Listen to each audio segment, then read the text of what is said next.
adelantó su receso. Vamos a hablar con un especialista en este tema, con Matías Pellegrini, que es el director estratégico, politólogo de la Fundación de Directorio Legislativo, que sigue paso a paso un tema interesantísimo, importante de la Argentina, que es la productividad de diputados y senadores. Muchísimas gracias por estar aquí. No, por favor, gracias por invitarnos. ¿Cuál sería tu primer diagnóstico y tu primer juicio de valor sobre la productividad de nuestros senadores y diputados? Bueno, eso lo vamos midiendo nosotros desde el Directorio Legislativo con un balance que hacemos semestralmente. Nosotros cada 6 meses evaluamos algunas variables que tienen que ver más con un análisis cuantitativo, si se quiere. Básicamente las principales variables son cuántas sesiones y cuántas sanciones tuvimos en ese semestre, después hacemos un anual, ¿no? Ahora estamos por sacar esta semana el balance anual de 2018. Entonces, esa valoración que haces mención vos tiene variaciones dependiendo del año, ¿no? Para lo que tiene que ver con este año, claramente... en términos, sesiones, a ver. Claro, en términos cuantitativos, sí, cantidad de sesiones, vemos una baja bastante evidente respecto a años anteriores. Lo que va del año llevamos 23 sesiones nada más. Para que se den una idea, años anteriores tuvimos 36 y hasta 40 sesiones y ahora estamos teniendo casi la mitad. ¿Desde cuándo hacen este conteo ustedes? ¿Desde cuándo lo hacemos? Lo hacemos desde el año, propiamente desde Directorio Legislativo, lo hacemos desde el año 2011. Para años anteriores utilizamos datos de la Dirección de Información Parlamentaria de la Cámara de Diputados. ¿Y el promedio de sesiones en general cuánto es? Es que depende mucho en realidad de varias variables, ¿no? Por nombrar solamente dos que nos parecen relevantes, tienen que ver con la composición política del Congreso. Sí. Y en segundo lugar, y esto lo estamos viendo notoriamente este año, con la coyuntura económica que atraviesa el país. Y una tercera variable que es muy importante también, que nosotros siempre vemos como un cierto patrón de comportamiento dentro del Congreso, es claramente las elecciones, ¿no? Pero entonces, a ver, la cantidad de sesiones depende de la composición política. Esto es, si el oficialismo es débil y no alcanza con su votación para lograr aprobar y sancionar leyes, ¿hay más sesiones o hay menos sesiones? Es que eso depende también de la decisión política del gobierno de turno.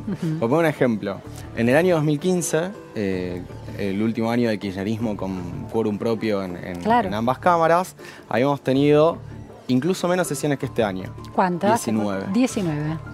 Si recordamos, en aquel momento, el kirchnerismo ya saliendo del poder, un año electoral, año impar, año electoral, con menos sesiones, porque los legisladores, para poder hacerlo, tienen que hacer campaña y bueno, se insume tiempo. Eso es lógico también, que haya menos sesiones. Pero tuvimos 120 leyes. ¿Eso por qué? Menos sesiones, pero más leyes. Sí, ¿eso por qué? Porque el kirchnerismo tenía justamente quórum propio y había tenido la decisión política de no sesionar tanto para no ofrecer al Congreso como una caja de resonancia para críticas por parte de la oposición en medio de la campaña electoral, pero sí tenía la capacidad, digamos, tenía la composición política de las dos cámaras de Congreso a su favor para poder aprobar leyes. Le alcanzaban pocas sesiones porque tenía quórum y votos a favor y aprobó muchas leyes porque además se iba, si no las aprobaba ese año no podía aprobarlas más adelante. Exactamente. Ahora tenemos otra situación, viene un año electoral en poco tiempo, hay un partido oficialista que no tiene el quórum propio en ninguna de las dos cámaras, pero tiene mucha intención de aprobar ciertas leyes. Pero para aprobarlas necesita de los otros. Entonces las sesiones son menores porque no terminan de negociar. Bueno, ahí también se meten las otras variables que estábamos hablando anteriormente, ¿no? Particularmente la variable de la coyuntura económica.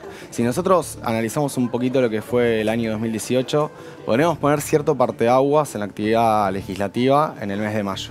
A ver, en el mes de mayo, si recordamos, tuvimos la sesión famosa de la ley antitarifas, que la oposición se abroqueló, se aglutinó y pudo sacar esa ley, que Macri termina definiendo políticamente vetarla.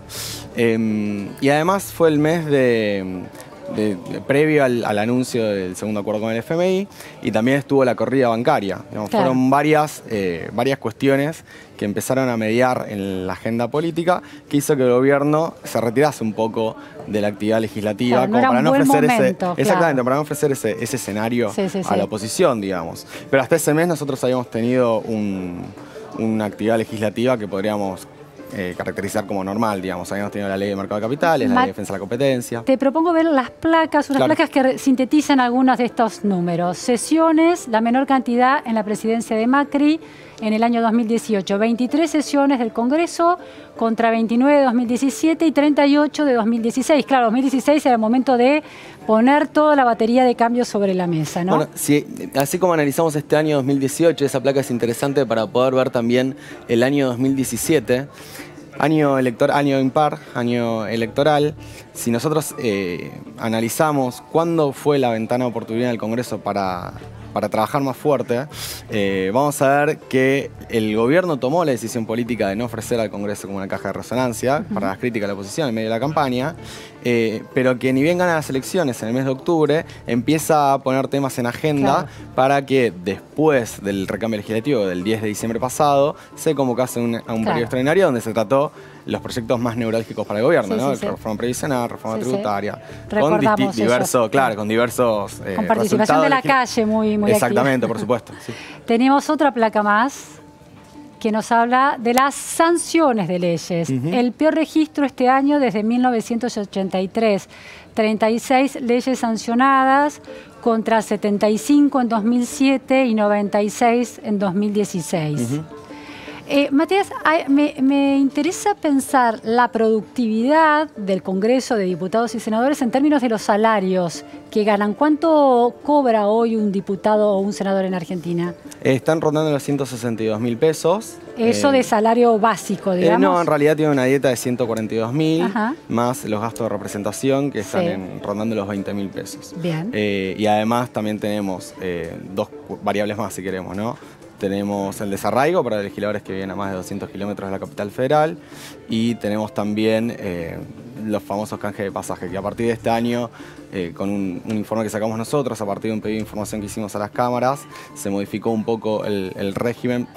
Sobre todo en la Cámara de Diputados, en el Senado no se ha modificado, sigue habiendo cierta discrecionalidad. Sigue habiendo discrecionalidad a la hora de hacer canje de pasajes, que pueden los senadores cambiarlos por dinero. Esta baja de productividad, que tiene muchas aristas, como estuvimos conversando, impactó en estos proyectos de ley que no fueron tratados, quedaron congelados, proyectos claves, ¿no? Reforma laboral, paridad salarial entre hombres y mujeres, uso de la boleta electrónica, cambios en la ley de educación sexual y la ley de alquileres. ¿Existe alguna reglamentación, Matías, que le ponga a un diputado o a un senador un indicador, un estándar acerca de cuántas sesiones, a cuántas sesiones debe asistir, cuántas sesiones debería tener el Congreso, cuántos proyectos se deberían presentar, cuántos proyectos deberían sancionarse? ¿Está reglamentado eso en algún lugar? No, no está reglamentado y lo cierto es que también sería bastante difícil poder hacerlo, ¿no? Tenemos que pensar que el Congreso, y acá queremos dar como el anverso del discurso que estamos dando hasta acá. Digo, primero, cuando hablamos de productividad, está bien tener el dato cuantitativo, el dato duro de los números, cuántas sesiones, cuántas sanciones, pero esto no significa que si baja la cantidad de sesiones y la cantidad de sanciones, eso significa que los legisladores no hayan trabajado. Incluso este año fuimos testigos de un debate que, independientemente del juicio de valor que uno pueda tener respecto a cuál fue el resultado de ese debate, fue un debate muy sofisticado, con muchas voces, que fue el debate por la ley de aborto, exactamente. Entonces, nosotros lo que queremos decir es que si bien hay que tener en cuenta estas cuestiones cuantitativas, que no están reglamentadas y no se me ocurriría ahora cómo podrían serlo, porque estas son cuestiones políticas. Entonces, tiene que ver mucho con la subjetividad de cada uno, de cómo se puede valorar esto. Lo cierto es que hay otra cara que hay que ver en el Congreso, que tiene que ver con un análisis más quali, ¿no? Si hubo debates, si hubo audiencias públicas, si fueron invitados actores involucrados en cada uno de estos debates, si los legisladores, más allá de lo que nosotros vemos en el recinto, han trabajado en comisión, sus asesores han trabajado en comisión, si han tenido reuniones entre sí o reuniones de bloque para impulsar ciertos proyectos. Entonces, lo cierto es que nosotros, cuando vemos estos datos, por ejemplo, las sanciones y las sesiones, vemos una punta de un iceberg. Y abajo de ese iceberg puede haber muchísimo trabajo. Claro, también. Hay que transparentar mal quizás ese iceberg que está por debajo del agua. Muchísimas gracias, Matías. Esta primera aproximación fue realmente muy interesante. Bueno, muchas gracias a ustedes. Nos vamos ahora al móvil que está en Atlanta, donde las organizaciones sociales hacen una especie de contra G20 y allí está Jerónimo Mura. Jerónimo, buenas tardes. Hola Luciana, a 72 horas de esta cumbre política que planea reunir a las principales autoridades de todos los países más importantes que integran este foro.